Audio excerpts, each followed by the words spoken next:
Yang mau naik besok yang mana? Atau udah ada di video? Eh, Belum tahu ya. yang video yang pertama. Kemarin?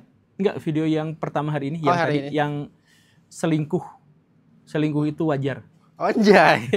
Assalamualaikum warahmatullahi wabarakatuh. Waalaikumsalam warahmatullahi wabarakatuh. Yang ada dalam tanggung jawab saya hanya Guru Gembul Channel dan Gembulikum. Assalamualaikum Baraya, selamat datang kembali di Gembulikum. Kok bisa selingkuh itu wajar, Pak Guru? Hah? Kok bisa selingkuh itu Wajar? Ya, jadi gini nih. Ini langsung dibahas aja nih. Ya, sok ini kita Penasaran ya? penasaran. Jadi saya tuh bikin video, Guru. Nggak tahu diuploadnya kapan. Tapi selingkuh itu sebenarnya adalah kewajaran biologis. Karena gini, manusia itu memiliki karakteristik yang sangat kompleks dibandingkan hewan yang lain. Setiap manusia itu memiliki karakteristik yang beda-beda. Iya kan? Dan Betul. karena itu, ketika dia harus menikah, ketika dia harus berpasangan, maka dia tuh harus menemukan karakteristik yang pas dengan dirinya. Nggak bisa serampangan. Jadi misalkan, saya adalah cowok dominan. Kalau ketemu sama cewek dominan, itu tuh berantem. Itu nggak klop. Saya tuh ngambekan, pundungan, belikan, diem, ngomong. Ternyata istri saya juga kayak gitu. Ya cepet cerai lah. Karena ada masalah tuh saya mendem, dia juga mendem gitu. Akhirnya ya apa pendem-pendem, akhirnya nanti berakumulasi jadi lebih besar gitu. Nah, karakteristik laki-laki dan karakteristik manusia itu sangat beragam, sangat berbeda-beda. Sehingga mereka tuh mewajibkan kalau bertemu pasangan harus pas. Tetapi mekanisme untuk menemukan pasangan ternyata dari dulu sampai sekarang sama. Yaitu apa? Dekat laki-laki dan perempuan, kemudian oksitosin, feromon saling berinteraksi, dan ketika semakin intensif, maka semakin besar rasa kasih sayang dan dorongan terhadap hasrat seksual. Nah, kalau sudah semakin seperti itu, artinya apa? Artinya sebenarnya mau cocok mau nggak cocok juga mereka tuh akan saling mencintai. Karena hormon saling tuker-tukeran. Jadi misalkan dirimu ditempatkan di tempat yang kerja bareng sama seorang perempuan gitu. Sebenarnya karakteristiknya nggak cocok, tapi karena setiap hari jalan bareng, saling ngelihat bareng, itu tuh ada dorongan hasrat yang semakin besar. Nah, akhirnya apa? Akhirnya terjadi pernikahan. Terjadi pernikahan baik-baik saja, tapi begitu hasratnya sudah terlampiaskan, barulah sadar ternyata lah selama ini kita tuh gak cocok, selama ini tuh kita tuh gak pas. Makanya sebagian besar alasan perceraian, alasannya adalah gak cocok. Emang dari dulu tuh gak pernah cocok, cuman mereka terikat karena hasrat seksual biologis yang sama. Nah, coba sekarang bayangkan, didorong untuk menikah, didorong untuk berpasangan, cocok gak cocok harus dicocokkan karena dorongan seksualnya sama. Pas sudah menikah, mereka sadar, tapi mereka tidak boleh bercerai karena ada tekanan sosial dan sebagainya. Ya akhirnya dalam hal ini perselingkuhan itu menjadi wajar. Paham nggak? Paham, tapi saya nangkepnya adalah itu akan jadi bahaya untuk orang yang sudah menikah ketika si dua laki dan perempuan itu di satu kerjaan. Jadi berarti itulah kenapa alasan banyak perselingkuhan itu di tempat kerja. Betul sekali. Itu alasannya. Nah, saya tidak saya tuh ngomongnya, saya tidak memaklumkan. Saya secara moral tidak memaklumkan perselingkuhan. Cuman dalam konteks biologi dan evolusi manusia, kita tuh nggak punya pilihan. Jadi kita tuh mau dijodohkan, kita tuh mau pacaran, tetap aja kita beresiko untuk menemukan pasangan yang tidak cocok dengan kita. Dan betapa randomnya. Makanya kita tuh harus berhati-hati dan harus bijak. Jadi maksudnya dorongan seksual kita dan ketertarikan kita terhadap perempuan secara hormonal itu harus bisa kita taklukkan oleh pikiran-pikiran yang lebih rasional dan manusiawi untuk akhirnya bisa memilih pasangan yang benar dan tepat. Jangan sampai kita memilih pasangan yang ala-ala zaman sekarang yang penting mah jalani aja dulu gitu. Itu dijamin gak akan menemukan pasangan yang cocok. Makanya banyak orang sekarang yang pacarannya lama, menikahnya bentar. Betul. Pacarannya lama pas mau nikah gak jadi, banyak juga. Nah, banyak juga yang kayak gitu. Saya itu. Tapi ini saya gak ada niat buat bahasannya, tapi kalimat pertamanya nge-trigger saya lagi karena ada rencana untuk menikah. Postingan yang bagus sekali Pak Guru, dan kayaknya point of view sebagai orang yang sudah menikah berapa tahun? 20 tahun? Oh, enggak lah. Enggak, 15 tahun ya, kurang lebih lah ya. Berapa ya? Saya juga lupa. Alexia. Alexia dimarahin aja. Iya. Ada postingan ini bagus banget. Pernikahan itu aneh.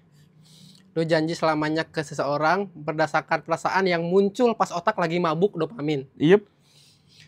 Lu bikin keputusan seumur hidup pas lu lagi paling nggak rasional. Iya. Dan ironisnya hampir semua orang ngelakuin itu, tapi lu nggak tahu sebenarnya nikah itu apa sih. Iya. Jadi pernikahan itu apa Pak Guru dong kalau misalkan Jadi pernikahan itu apa gitu ya? pernikahan Jadi itu apa gini sih? Batagor, gini ceritanya ya. Pernikahan itu adalah salah satu kultur universal. Jadi seluruh bangsa di seluruh dunia melakukan prosesi pernikahan. Bagaimanapun bentuk dan wujudnya, tapi prosesi pernikahan itu selalu ada.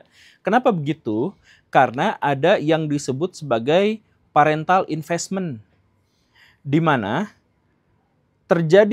ketika terjadi hubungan seksual, 100% yang menanggung resiko dari reproduksi adalah perempuan. Yang hamil, perempuan. Yang melahirkan, perempuan. Yang menyusui, perempuan. Yang mendidik sampai si manusia itu mandiri, itu juga perempuan. Manusia menjadi mandiri itu minimal di usia berapa tahun? 13 tahun. Balik 13 tahun itu ya, minimal. Artinya apa? Dia harus sama emaknya selama 13 tahun plus ditambah proses mengandungnya. Nah, itu ditanggung semuanya sama perempuan. Termasuk si perempuan itu juga harus memberi makan, bergizi, dan lain sebagainya. Si laki-laki kebagian apa di situ? Gak ada. Sama sekali gak ada. Nah, tapi kalau hubungannya seperti ini, maka dijamin manusia punah. Coba si perempuan lagi ngandung berat, dikejar macan, kena. Perempuan lagi berat, harus berburu mamut, mati. Nah, jadi akhirnya si manusia itu mengembangkan proses adaptasi dalam investment parental itu, berarti si laki-laki juga harus menginvestasikan dirinya untuk bisa membangun peradaban manusia dengan mempertahankan jumlah populasi, yaitu apa? Si laki-laki itu harus mengayomi istrinya, menafkahinya, memberi perlindungan padanya sepenuhnya, sehingga dianya bisa bertahan hidup, anaknya bisa bertahan hidup, istrinya juga bisa bertahan hidup. Kalau tiga-tiganya hidup, maka manusia bisa berkembang dalam populasi dan peradaban. Kalau tidak, maka semuanya punah, gitu kan? Nah, makanya pernikahan itu menjadi ada. Pernikahan itu adalah janji setia di mana si laki-laki itu harus memberikan nafkah pada perempuan, harus memberikan perlindungan pada perempuan, dan harus mengayomi si perempuan itu karena perempuan menanggung semua resiko dari proses reproduksi. Gitu. Jadi pernikahan tuh jadi ada tuh gara-gara itu. Dan kalau tidak ada itu, punah manusia. Kan laki-laki mah guys kawin mah bisa aja kabur kemana-mana gitu kan. Betul. Jadi harus ada yang mengikat janji setia gitu. Jadi pernikahan di mana-mana tuh judulnya adalah janji setia. Boleh nggak orang di era sekarang manusia nggak nikah, Pak Guru? Nah, itu sekarang menjadi pertanyaan yang sangat relevan. Sekarang tantangan alam itu tidak se-ngeri dulu. Kita nggak usah nyari mamut sekarang. Ya, kita nggak usah nyari mamut. Jadi si perempuan pas melahirkan ada dokter. WHO itu pernah mengeluarkan sebuah data bahwa di zaman dulu perempuan yang mati 20%-nya itu gara-gara proses melahirkan. Jadi melahirkan tuh ribet banget dan menyakitkan dan beresiko banget gitu. Jadi kalau melahirkannya cuma sekali, gitu ya. Kemungkinan kematian ibunya itu di zaman Paleolitikum itu hanya sekitar 2%. Tapi karena perempuan itu melahirkannya berkali-kali dalam hidupnya gitu ya. Nah, maka 20% perempuan itu mati gara-gara proses melahirkan yang berkali-kali itu. Nah, itu di zaman dulu. Di zaman sekarang perempuan bisa sesar, bisa sedot pakung, segala rupa lah banyak gitu. Ada banyak variasi gara-gara teknologi. Nah, jadi sekarang investment parental dari laki-laki itu dibutuhkan atau tidak? Janji setia perlindungan laki-laki terhadap perempuan itu relevan atau tidak? Atau pertanyaannya, kan bisa aja kita menikah dan atau berpasangan tanpa bereproduksi. Maka hal yang tadi itu juga tidak dibutuhkan, boleh atau tidak, begitu kan? Ya, kalau secara biologis kita tuh ada di tahapan menjadi virus yang cukup berbahaya buat bumi. Makanya ada mekanisme di bumi ini, yaitu keseimbangan ekosistem. Jadi kalau sebuah populasi dari spesies itu terlalu besar dan terlalu banyak, maka dia itu akan memusnahkan dirinya sendiri sampai titik keseimbangan tertentu. Nah, ini teori yang baru gitu ya. Makanya ada pandangan yang lebih optimistik bahwa 300-400 tahun ke depan populasi manusia itu hanya akan menjadi 2 miliar manusia saja di bumi. Kalau masih bisa bertahan sampai 100 tahun ke depan. Jadi ini pertaruhannya itu 100 tahun ke depan. Kalau lebih dari itu, manusia itu bisa punah sama sekali, atau manusia itu mencapai titik kebahagiaan sehingga dia tidak lagi memiliki dorongan kebahagiaan komunal. Kebahagiaannya cukup kebahagiaan pribadi saja. Dan karena kebahagiaan pribadi, maka dia tidak memiliki dorongan untuk bereproduksi secara berlebih. Gitu. Nah, ini bisa terlihat, penelitian itu bisa terlihat dari negara-negara miskin, itu perempuan-perempuannya rajin melahirkan. Di Niger misalkan, atau di Niger, satu perempuan itu melahirkan rata-rata 8 anak. Set. Tapi banyak yang mati. Cuman melahirkan 8 anak. Sedangkan di negara-negara yang sudah maju, kemajuannya kebelet gitu, misalkan kayak Swiss, Amerika Serikat, Jepang, dan sebagainya, itu perempuan relatif tidak mau punya anak. Karena dia sudah bahagia sebagai individu. Kebahagiaan sebagai individu itu akan mereduksi kebahagiaan sebagai spesies.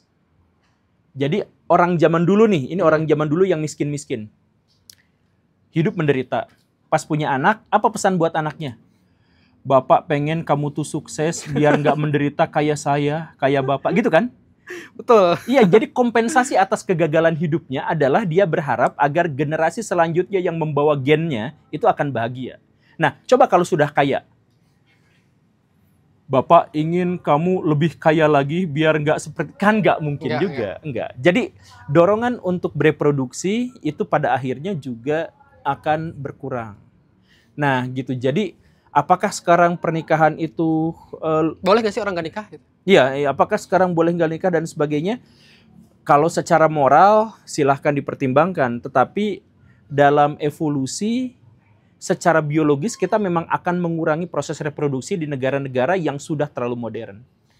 Gitu. Ini bahkan akhir-akhir ini Pak Guru tuh selalu setiap kali pesan buat mahasiswa adalah bereproduksilah dengan bertanggung jawab. Iya, betul. Saya tuh masih belum bisa nangkep maksudnya tuh kemana. Itu maksudnya tuh kemana tuh?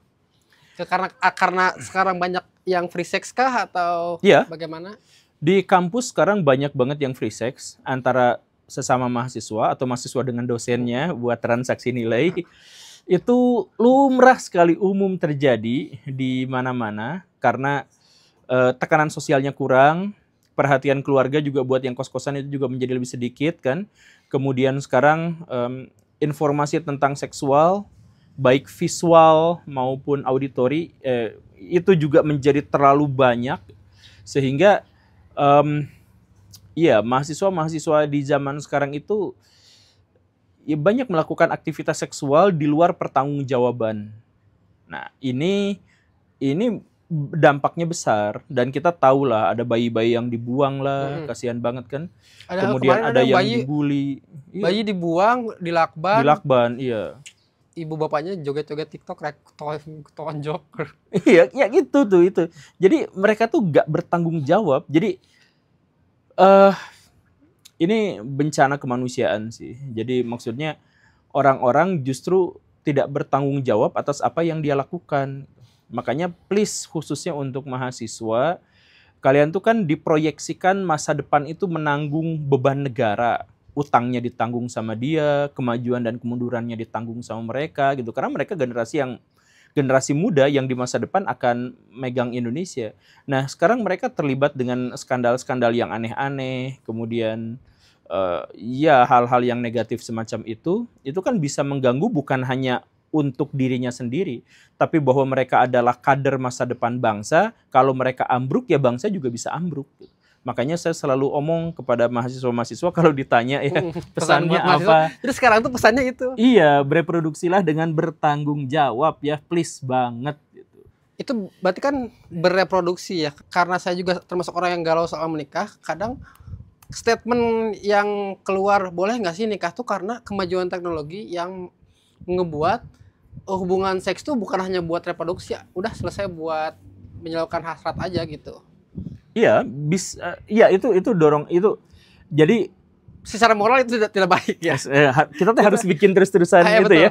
Harus disclaimer yang terus-terusan. Tapi intinya gini, di zaman modern seks tidak sama dengan reproduksi. Dan seks tidak harus meniscayakan reproduksi. Itu pentingnya di zaman sekarang tuh. Jadi manusia bisa melakukan aktivitas seksual untuk hiburan, untuk bersenang-senang tanpa terganggu dengan kemungkinan akan menghasilkan keturunan. Nah itu masalahnya. Jadi ya itu yang muncul child free yang gitulah. Yang saya mau menikah tapi saya nggak mau punya anak. Gitu. Itu teman saya yang di karyawan saya ada tuh gitu 2 orang. Oh gitu? Ya ada yang seperti itu. Ya tapi secara moral silahkan pertimbangkan. Cuman lagi-lagi ya dalam dunia modern itu tidak mungkin bisa dihalangi. Karena dunia modern itu pendekatannya itu adalah utilitarian. Jadi kalau ada jadi sebab dan moral itu didasarkan pada keuntungan dan sebab akibat. Moral itu begitu. Jadi bukan pada hal-hal yang mistik, pada kepercayaan agama. Jadi saya bisa nggak melakukan aktivitas seksual yang bebas gitu, free sex? Ya kalau akibat-akibatnya bisa kita kontrol, ya silahkan, nggak ada masalah. Kamu tanggung sendiri. Misalkan risikonya itu adalah penularan penyakit kelamin. Atau nanti reproduksi yang salah atau apa. Nah ininya udah dihilangin, misalkan dengan menggunakan alat kontrasepsi. Ya udah silahkan aja. Nah itu kan pertimbangan utilitarian itu kayak gitu. Itu modern, dunia modern tuh gitu. Sekali lagi ya, kalau Baraya masih megang moral ya silahkan saja. Cuman maksudnya di dunia modern pertimbangannya itu adalah pertimbangan utilitarian. Dan itu sudah berlangsung saat ini dan banyak. Jadi kadang kalau ngomong kayak gini tuh kayak, tapi kan agama kan, tapi kan moral kan. Nah, tapi iya, kan di dunianya sekarang gini. Ya gitu kalau itu silahkan ya. Sekali lagi kita nggak akan berdebat di bidang itu gitu. Cuman ini mah fakta lapangan sekarang bahwa manusia mempertimbangkan segala sesuatu tuh berdasarkan pada apa yang dicapai secara empiris gitu. Bukan pada sesuatu yang mereka tidak tahu. Di level seperti apa kita bisa ngobrol terus mengesampingkan agama? Gimana? Kita ngobrol, tapi mengesampingkan agama atau jangan dibawa ke konteks agama. Karena kalau dibawa ke konteks agama apalagi Islam, itu kayak udah selesai gitu obrolan teh. Kayak yang tadi kan, itu sangat berbahaya kalau misalkan statement yang saya katakan, boleh nggak sih nikah? Nggak nikah? Ya boleh. Tapi kan di Islam bukan harus menikah. Nah, boleh nggak sih bahasanya itu nggak selalu diarahkan ke agama gitu. Kita ngobrolin tentang sosial aja gitu. Oke. Islam tuh universal. Jadi kalau misal ada pertanyaan, boleh gak sih kita gak bahas agama, misalkan dalam hal pernikahan. Jangan disangkut ke agama misalkan gitu. Islam tuh memberikan kepada kita tuh kesempatan untuk ngeles tuh luar biasa besar sebenarnya. Jadi misal, Untuk ngeles. Ya, boleh kok kita tidak menikah.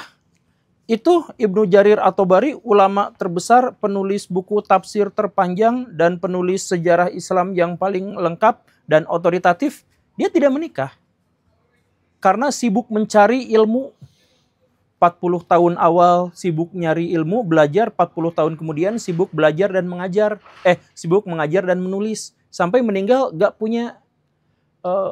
menikah misalkan. Dan dia level ulama gitu. Atau ada ulama yang lain lagi yang bilang, kalau nanti saya menikah, maka cinta saya kepada Tuhan akan berbagi. Ada alasan. Jadi kemampuan ngeles di ranah orang-orang Islam itu sebenarnya juga besar, luas. Jadi kita tuh gak bisa ini. Atau misalkan pertimbangan, bisa nggak sih kita bahasnya tuh gak lewat agama tapi lihat sosial? Iya. Agama Islam itu kan melingkupi masalah-masalah sosial. Nah misalkan begitu ya. Jadi sebenarnya sulit. Karena definisi Islam dan keberagamaan kita juga sebenarnya tidak pernah kita sepakati bersama. Misal begini ya, saya pengen selingkuh karena istri saya bawel dan istri saya menyebalkan dan produktivitas kerja saya menyusut gara-gara istri saya. Jadi saya mau selingkuh saja. Boleh nggak? Tapi jangan pakai pertimbangan agama. Lihat pertimbangan rasional saya. Betapa gara-gara ada istri saya ini, tapi dia tidak mau diceraikan. Saya hidupnya jadi balangsak, hidupnya jadi susah. pencari nafkah jadi tidak produktif dan sebagainya gara-gara dia. Jadi saya mau selingkuh aja dulu. Itu pertimbangannya kayak gitu. Selingkuh aja dulu. Selingkuh aja dulu. Bisa nggak? Nggak pakai agama gitu. Ya udah, kita jawabannya misalkan gini ya, jawabannya. Oh, itu bisa saja. Bisa saja. Karena untuk apa mempertahankan hubungan sampai seumur hidup kalau semuanya saling menderita? Mendingan akhiri penderitaan, ambil sebuah risiko, kemudian kita menata kehidupan yang lebih baik lagi ke depan seperti itu. Misalkan gitu, itu nggak pakai agama kan? Tapi kalau pakai agama itu tinggal didalilin bisa jadi ada. Bisa kan didalilin? Kayak gitu. Nah itu tuh jadi bisa ada gitu. Makanya sebenarnya penggunaan agama atau tidak itu sebenarnya bukan secara real menggunakan agama atau tidak. Tetapi orang-orang yang mengklaim itu. Jadi itu sebenarnya adalah klaim dari orang. Ada sekolah pernikahan. Dikeluarin, ada sekolah pernikahan? Ada, betul-betul. Ada kan? Saya ikutan soalnya. Ustadz Anu ngeluarin itu. Gitu. Padahal isinya itu masalah psikologis. Hilangkan dalil-dalilnya, psikolog tuh ngomong kayak gitu juga. Bisa. Nah, tapi kenapa mereka ada? Ya tinggal dimasukin dalil-dalilnya ke situ. Nah, jadi agama tuh gak bisa lepas, ya itu tergantung pada klaimnya. Takdir Allah itu adalah hak Allah dan kekuasaan Allah juga. Jangan diklaim sama manusia. Perbuatan manusia, keputusan manusia untuk membatalkan atau melanjutkan, itu keputusan dia, tapi dikatakan itu adalah takdir Allah. Kalau semuanya takdir Allah, ya para pemerkosa bebas, karena itu takdir Allah. Para pembunuh, ya takdir Allah juga. Ya kan kalau misalkan seperti itu ya nggak bisa. Jadi perbuatan Allah, perkara yang berhubungan dengan Allah ya nggak usah diklaim sama manusia. Kalau misalkan diklaim sama manusia ya jadi berantakan kayak tadi itu. Nah begitu yang tadi itu soal pernikahan dan lain-lain itu. Bisa nggak dihilangkan dalil-dalilnya? Oh bisa, bisa. Tapi mereka memilih untuk membuatnya ada. Karena butuh label-label. Di bahasan yang kesana kesini tapi saya suka. Mungkin hari ini cukup Pak Guru, sampai jumpa besok. Assalamualaikum warahmatullahi wabarakatuh. Waalaikumsalam.